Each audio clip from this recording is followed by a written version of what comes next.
dreams come true. And I wonder if you know what you mean, what you mean. And I wonder if you know. Hey everybody, welcome back to my channel. Thank you so much for joining me. Today is just going to be a quick easy tutorial on how I achieve ombre with eyeshadow. I had a few eyeshadow palettes laying around and wanted to give this technique a try, and it actually turned out really well. Eyeshadows are meant to blend together, and that's exactly what these did. If you'd like to see how I achieve this, please keep watching. And don't forget to like, comment, share, and subscribe, and I'll see you in the next one. Bye!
So these are the 3 eyeshadow palettes that I had.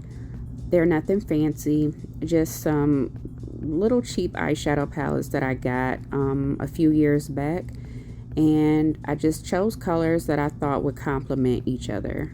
And I just applied them into the matte top coat with regular eyeshadow sponges.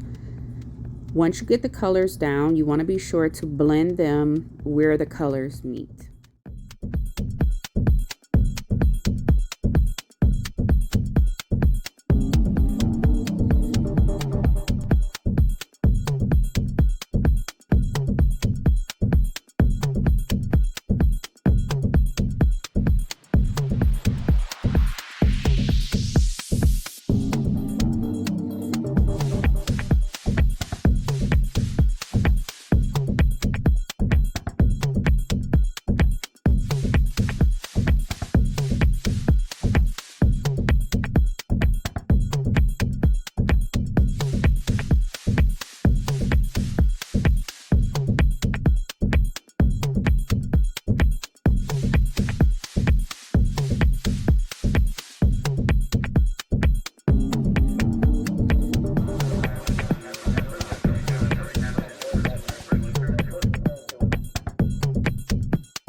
I decided to go in at different angles and do horizontal ombre, vertical ombre, and just kind of play around with the colors and, you know, do whatever I felt like doing. There is no right or wrong way. The most important thing is to blend the colors together where they meet.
on this final nail, I decided to try 3 colors. They're pretty similar, so it doesn't really show up on camera, but I think it was like red, orange, and pink. It also worked out really well. It just didn't really show up on camera as well as it did in person, but this technique does work with multiple colors.